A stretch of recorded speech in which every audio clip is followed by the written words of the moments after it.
Ladies and gentlemen, it's time to introduce this morning's keynote speaker, Diane Ravitch.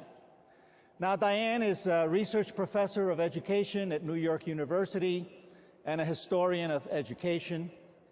In addition, she's a non-resident senior fellow at Brookings Institute in Washington, D.C. She shares a blog that I read often called Bridging Differences with Deborah Meyer, and she's hosted by Education Week. She also blogs for Politico.com/arena and the Huffington Post. And her articles have appeared in many newspapers and magazines.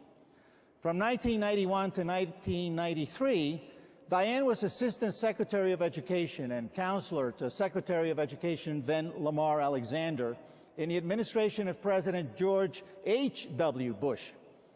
And she was responsible for the Office of Educational Research and Improvement in the U.S. Department of Education. As Assistant Secretary, she led the federal effort to promote the creation of voluntary state and national academic standards. And from 1997 to 2004, she was a member, as I was, and I was very proud to join her in that effort, of the National Assessment Governing Board, which oversees the National Assessment of Educational Progress, the federal testing program that we call our nation's report card. She was appointed by the Clinton administration's Secretary of Education Richard Riley in 1997 and reappointed by him again in 2001. From 1995 to 2005, she held the Brown Chair of Education Studies at the Brookings Institute and edited Brookings Papers on Education Policy. Before entering government service, she was Adjunct Professor of History and Education at Teachers College at Columbia University. Today, she'll review the tumultuous events of the past year, including, but not limited to, Race to the Top, the demand to evaluate teachers by test scores, and the furor over waiting for Superman. And now, please welcome Diane Ravitch.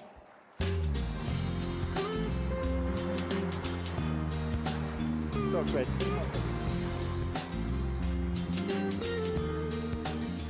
Now, before I turn the microphone over to Diane, the American Education Award was established by AASA in 1928.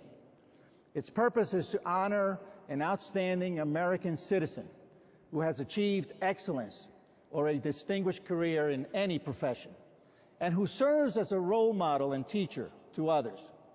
Past award winners include Helen Keller, former President Lyndon Johnson, Margaret Mead, Jaime Escalante, Walter Cronkite, Jonathan Kozol, Norman Vincent Peale, Dorothy Height, and our former Executive Director, Paul Houston. Now, Diane, it's with appreciation for all the work that you have done, particularly this year, in championing education, and you continue to do on behalf of public schools and the children we serve, that we present you today with the American Education Award.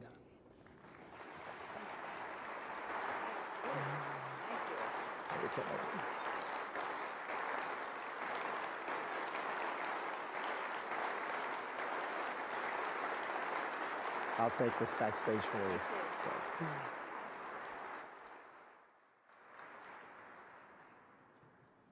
Wow, that is totally amazing. I am honored to be in such esteemed company, and I'm quite sure I don't deserve to be in that company, but thank you so much. Well, it's a pleasure to be here today. I spoke to AASA a year ago and was thrilled by your warm reception. Is there anyone here who was there last year? A few people. Well, I'll try not to repeat myself, but I've spent the last year traveling the country. This is probably the 85th presentation I've made, and it's been a difficult year for me because I try to give a different presentation every time. I don't want to repeat myself or I'll bore myself. And it's been an incredible year. I've talked to easily 80,000 people, and what I've discovered is demoralized teachers and just a general sense of powerlessness. And it's so important that organizations like you stand up and fight for what you know is right. Well, it happens that almost every day, because I've been out there and on the lecture trail and very public, I get emails from teachers from parents, from superintendents, from principals, saying, look what's going on here. This is terrible. Can you help me? Well, usually I can't help them. At least I can give them encouragement. But I got one last night at midnight that I wanted to share with you because, in a way, it sums up what I'm going to speak about this morning. This comes from a 5th grade teacher in California, and it's published online, and he asked me to tweet it. I'm on Twitter, and I love to tweet when I'm bored, so I have thousands of tweets out there. But he asked me if I would retweet it, and I do this for a lot of people when they send me something that's as powerful as this is. And this is what he wrote. It's, Dear President Obama, I mean this with all respect. I'm on my knees here, and there's a knife in my back, and the prints on it kind of match yours. I think you don't get it. Your race to the top is killing the wrong guys. You're hitting the good guys with friendly fire. I'm teaching in a barrio in California. I had 32 kids in my class last year. I love them to tears. They're 5th graders. That means they're 10 years old, mostly. 6 of them were 11 because they were retained. 5 more were in special education. 2 more should have been. I stopped using the word parents with my kids because so many of them don't have parents.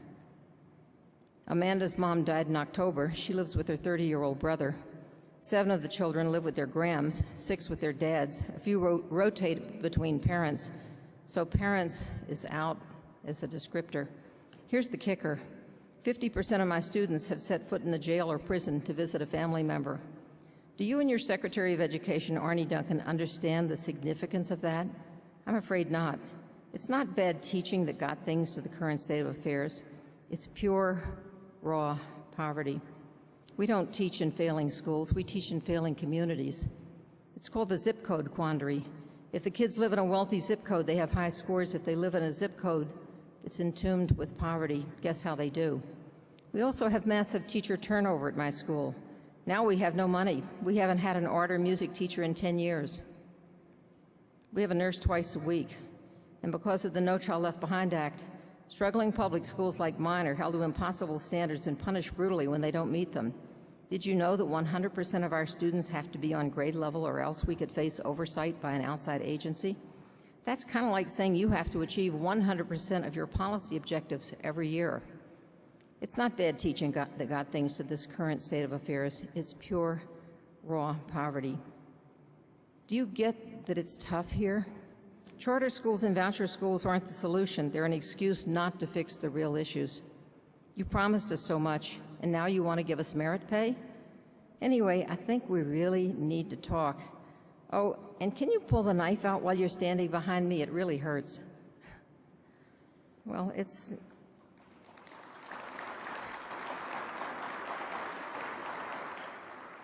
I get letters like this every day. And so I have been, I guess, on a mission. When I spoke to you last year, I described how No Child Left Behind had failed to improve the schools, and it actually improved many negative consequences for students, teachers, communities, and schools. The law's utopian mandate that 100% of children must be proficient by 2014, not a goal, but a mandate. This is a goal that no state and no nation has ever reached. It's wreaked havoc on our nation's schools. It's set them up to fail. It's set them up to be stigmatized. It's caused the public to lose confidence in public education. About a third of our schools are now labeled failing schools, and that number will rise every year until the law is rewritten. In Massachusetts, which is the highest performing state in the nation, fully half the schools have failed to meet AYP. This helps no one. It demoralizes everyone. Now, you may recall that when No Child Left Behind was passed, the basis for this law was what was called the Texas Miracle. We heard the story, it was repeated widely, that Texas had adopted an accountability system of measuring, publishing the results, rewarding those who got higher test scores, punishing those who didn't, stigmatizing them, and it produced incredible results. Test scores went up, graduation rates went up, the achievement gap was actually closing. It turned out not to be true. So we have a law and mandates based on a myth. Just to reinforce the mythical quality of the Texas miracle, there was an article published just this month by Laura Bush. She wrote in the Houston Chronicle an article called "We Can't Afford to Cut Education." She said in her article, Texas students now rank 47th in the nation in literacy, 49th in the nation in verbal SAT scores, 46th in the nation in math scores. She said, we can't afford to cut teachers, we can't afford to increase class sizes, to eliminate scholarships for needy children, and to close several community colleges. Guess what? There was no Texas miracle. We have a federal law punishing teachers closing schools based on a myth, to put it politely. No Child Left Behind has produced teaching to the test, cheating, gaming the system. It's turned schooling into a numbers game. It's turned children into data points. It's narrowed the curriculum. It's discouraged creativity and innovation. And all of these in combination have undermined the meaning and the purpose of good education, which encompasses not just basic skills, but knowledge, citizenship, character, and personal development. And despite the claims of its advocates, test scores on the National Assessment of Educational Progress went up faster before the adoption of No Child Left Behind than they have since. NCLB is a failed public policy. It should be repealed.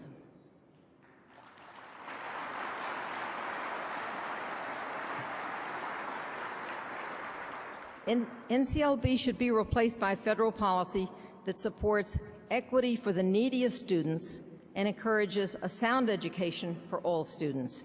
It should be replaced by policies to help and improve schools, enrolling large numbers of low-performing students, and not the present policies that punish those schools. Our politicians think that testing is the same as instruction. Educators know that it is not. Politicians think the way to improve schools is to test and then test some more. Educators know this doesn't work. Politicians think that more testing produces higher scores, and they're surprised when the remediation rates in college don't go down. They think that raising standards produces higher scores. This is like saying that if a child can't jump over a 4-foot bar, let's raise it to 6 feet. It doesn't work. It can't work. It makes no sense. A year ago, when I spoke to you, I warned that Race to the Top was, in fact, NCLB 2.0. I predicted that Race to the Top's emphasis on charter schools would unleash a powerful movement for privatization, and it has, that its demand to judge teachers by student test scores would lead to even more narrowing of the curriculum and even more teaching to the test and would demoralize teachers, and it has, and that our schools need support and not punishment. With the administration now seeking an additional $900 million for a second round of Race to the Top for districts, it's clear that our schools will continue to be subjected to punitive policies that will not improve education. This has not been a good year for American education. A year ago, shortly after I spoke to you in Phoenix, officials in Central Falls, Rhode Island, announced that they intended to fire the entire staff of this impoverished town's only high school. The principal, the teachers, the lunchroom staff, the custodians, everyone, even though not a single person in the school had been evaluated. Secretary Duncan applauded the firings, as did President Obama, and the media hailed the city superintendent and the state superintendent as heroes for taking a get-tough approach to low test scores. Well, eventually the union agreed to work longer hours, and the superintendent predicted there would be a new era of high achievement. But it didn't happen. The get-tough tactics destroyed trust, destroyed morale. 20% of the high school's teachers quit, and currently another 15 to 20% are absent on any given day. They're all taking every day of leave that's coming to them. Many of the students can't even get their grades because their teachers are absent so often. And now the superintendent is again talking about firing the entire staff or closing the school. This is the get-tough style of leadership. It's great for headlines, it's bad for morale, and it's certainly not good for kids and teachers. Across the nation, public schools are being closed because their scores are too low. As schools close their doors, communities are fragmented and destabilized. There are buildings in some cities where 12 children are attending 12 different schools. That destroys social cohesion. That destroys communities. New schools replace old schools. Many of the new schools also have low scores unless they keep out the low-performing students. And in time, the new schools close to be replaced by other new schools. Closing schools doesn't help immigrant students learn to read or speak English. Closing schools doesn't close the achievement gap. Closing schools does nothing to address the educational needs of students. Public schools are not chain stores that can be closed and opened at will. They are and must be vital community institutions, the anchor of their community, in many cases the most stable institution in communities where people are struggling. They're community institutions like the public library, like the firehouse, like the police station, not transient agencies that come and go as the scores rise or fall. With the imprimatur, a race to the top, the movement for privatization and choice is today enjoying unprecedented success. Newly elected governors in several of our states want to push the envelope even further by offering vouchers for students in private and sectarian schools. And the only obstacle, other than legal challenges, is that vouchers are very expensive. There was one calculation in Florida that if vouchers were offered to the 340,000 students in private schools, it would add about $3 billion to the state budget, while the state is currently cutting the budget. So it made no sense, and apparently the governor has backed down from vouchers. States simply can't afford them. He was even planning to offer vouchers to homeschool students. How can states supply tuition to students who are already enrolled in private schools without destroying their fiscal condition? This is simply not prudent. To even talk about doing this at a time of austerity makes no sense. There are even people now beginning to wonder why we need public education at all, given all of the drumbeating for choice. A few weeks ago, I was called by a reporter at the Los Angeles Times who told me about an affluent district in this state, in Colorado, with excellent public schools, where the community is now deciding whether to give vouchers to everyone. People there are wondering, why do we need public schools? What's the point? Why not let everyone just take their tax dollars and do what they want with them? That's the dynamic of choice.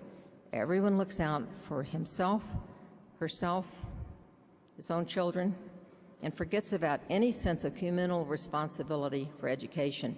Education becomes just a consumer good, not a public good, not a social responsibility that we have to all the children of the community, and thus unravels the social fabric. In this past year, we've seen a media blitz against public education that is unprecedented in the history of this country. NBC devoted a week of programming last September called Education Nation to promote those who want to privatize public education and those who blame teachers for low student achievement. Oprah, in her fabulously popular show, devoted 2 programs to celebrating the ideas of the corporate reformers. Waiting for Superman was a public relations coup for corporate-style reform. We know what works, the film said. Testing and accountability works. Firing bad teachers works. Tying teacher evaluations to test scores works. Of course, they had no evidence for any of this, but nonetheless, it's a movie. It's Hollywood. The film pretended to be a liberal plea on behalf of inner-city children, but in fact, it was funded and produced by corporate sponsors who support vouchers and privatization. I won't go into the misrepresentations and the inaccuracies in that film. It was simply propaganda for privatization and for deprofessionalization and for the corporate reform agenda. If you want to learn more about its many flaws, I suggest you Google my review, which if you put in my name in the title of the film, it comes up instantly. I've learned from many different newspaper articles that my review was credited in Hollywood with having prevented the movie from getting an Oscar nomination.